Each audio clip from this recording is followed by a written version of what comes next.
because they stand against every thought you have that would deny me. And deny me you must if you are to deny yourself. Why would I want to deny you or me? Because you're afraid, and because my promises are too good to be true. Because you cannot accept the grandest truth. And so you must reduce yourself to a spirituality which teaches fear and dependence and intolerance rather than love and power and acceptance. You're filled with fear, and your biggest fear is that my biggest promise might be life's biggest lie. And so you create the biggest fantasy you can to defend yourself against this. You claim that any promise which gives you the power and guarantees you the love of God must be the false promise of the devil.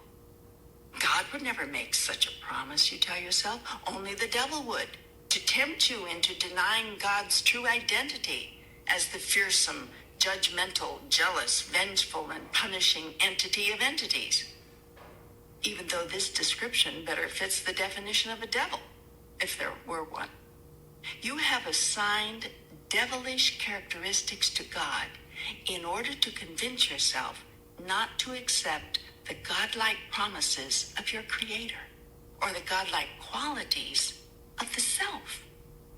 Such is the power of fear. I'm trying to let go of my fear. Will you tell me again more of the laws? The first law is that you can be, do, and have whatever you can imagine. The second law is that you attract what you fear. Why is that? Emotion is the power which attracts. That which you fear strongly, you will experience. An animal, which you consider a lower form of life, even though animals act with more integrity and greater consistency than humans, knows immediately if you are afraid of it. Plants, which you consider an even lower form of life, respond to people who love them far better than to those who couldn't care less. None of this is by coincidence. There is no coincidence in the universe. Only a grand design, an incredible snowflake. Emotion is energy in motion. When you move energy, you create effect. If you move enough energy, you create matter. Matter is energy conglomerated, moved around, shoved together. If you manipulate energy long enough in a certain way, you get matter. Every master understands this law. It's the alchemy of the universe. It's the secret of all life. Thought is pure energy. Every thought you have ever had, and ever will have, is creative. The energy of your thought never, ever dies. Ever. It leaves your being and heads out into the universe, extending forever. A thought is forever. All thoughts congeal. All thoughts meet other thoughts, crisscrossing in an incredible maze of energy, forming an ever-changing pattern of unspeakable beauty and unbelievable complexity. Like energy attracts like energy, forming, to use simple words, clumps of energy of like kind. When enough similar clumps crisscross each other, run into each other, they stick to each other. To use another simple term, it takes an incomprehensibly huge amount of similar energy sticking together thusly to form matter.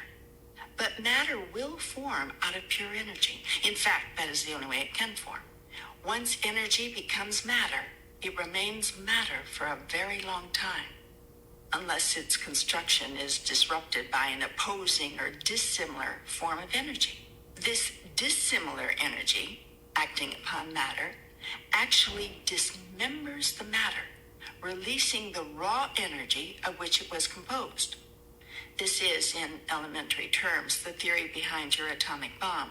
Einstein came closer than any other human being, before or since, to discovering, explaining, and functionalizing the creative secret of the universe.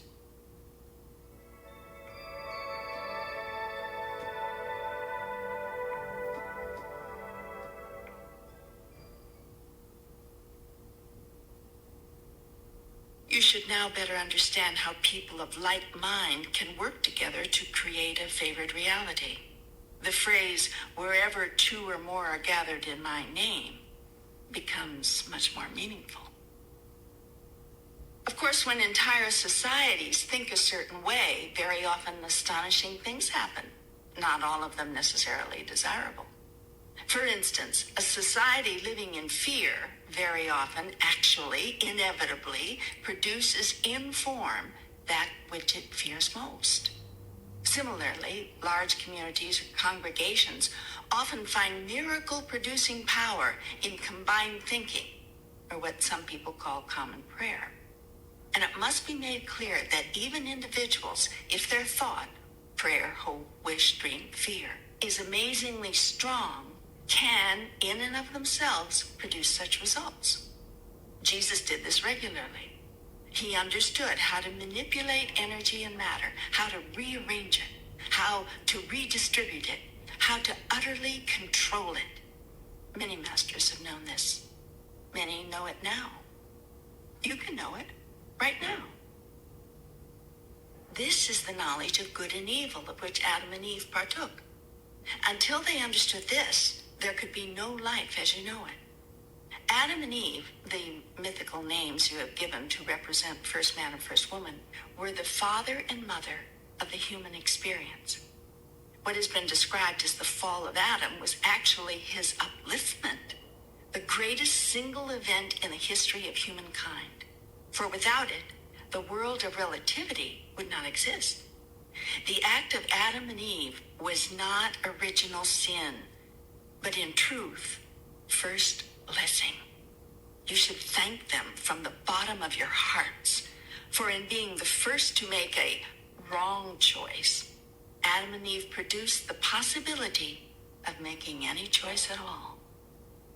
In your mythology, you have made Eve the bad one, the temptress who ate of the fruit of the knowledge of good and evil, and coyly invited Adam to join her.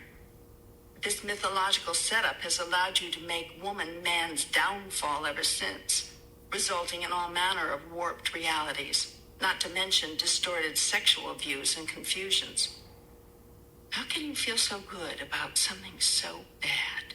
What you most fear is what will most plague you. Fear will draw it to you like a magnet. All your holy scriptures of every religious persuasion and tradition which you have created contain the clear admonition, fear not. Do you think this is by accident? The laws are very simple. Thought is creative. Fear attracts like energy. Love is all there is. Oops, you got me on that third one. How can love be all there is if fear attracts like energy? Love is the ultimate reality. It is the only, the all. The feeling of love is your experience of God. In highest truth, love is all there is, all there was, and all there ever will be.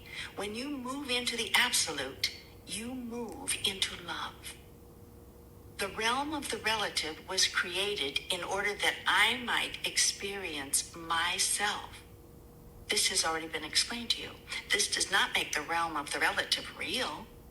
It is a created reality you and I have devised and continue to devise in order that we may know ourselves experientially.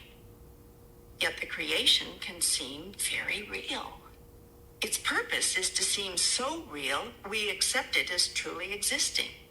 In this way, God has contrived to create something else other than itself. Though in strictest terms, this is impossible since God is I am, all that is. In creating something else, namely the realm of the relative, I have produced an environment in which you may choose to be God rather than simply being told that you are God, in which you may experience Godhead as an act of creation rather than a conceptualization in which the little candle in the sun, the littlest soul, can know itself as the light. Fear is the other end of love. It is the primal polarity. In creating the realm of the relative, I first created the opposite of myself. Now, in the realm in which you live on the physical plane, there are only two places of being, fear and love.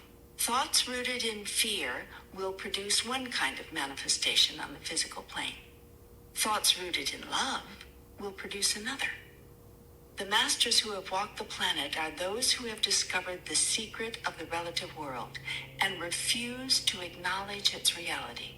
In short, masters are those who have chosen only love. In every instance, in every moment, in every circumstance, even as they were being killed, they loved their murderers. Even as they were being persecuted, they loved their oppressors. This is very difficult for you to understand, much less emulate. Nevertheless, it is what every master has ever done. It doesn't matter what the philosophy, it doesn't matter what the tradition, it doesn't matter what the religion. It is what every master has done. This example and this lesson has been laid out so clearly for you, time and time again, over and over has it been shown to you. Through all the ages and in every place, through all your lifetimes and in every moment, the universe has used every contrivance to place this truth before you, in song and story, in poetry and dance, in words and in motion, in pictures of motion, which you call motion pictures, and in collections of words, which you call books. From the highest mountain, it has been shouted. In the lowest place, its whisper has been heard. Through the corridors of all human experience has this truth been echoed. Love is the answer. Yet you have not listened. Now come you to this conversation, asking God again what God has told you countless times in countless ways. Yet I will tell you again, here. Will you listen now? Will you truly hear? What do you think brought you to this? How does it come to pass that you are listening to this? Do you think I know not what I am doing? There are no coincidences in the universe. I have heard the crying of your heart. I have seen the searching of your soul. I know how deeply you have desired the truth. In pain have you called out for it, and in joy. Unendingly have you besieged me. Show myself, explain myself, reveal myself. I am doing so here, in terms so plain, you cannot misunderstand. In language so simple, you cannot be confused. In vocabulary so common, you cannot get lost in the verbiage. So go ahead now, ask me anything. I will contrive to bring you the answer. The whole universe will I use to do this, so be on the lookout. This is far from my only tool. You may ask a question, then put this down, but watch, listen. The words to the next song you hear, the information in the next article you read, the storyline of the next movie you watch, the chance utterance of the next person you meet, or the whisper of the next river, the next ocean, the next breeze that caresses your ear. All these devices are mine. All these avenues are open to me. I will speak to you if you will listen. I will come to you if you will invite me. I will show you then that I have always been there, always.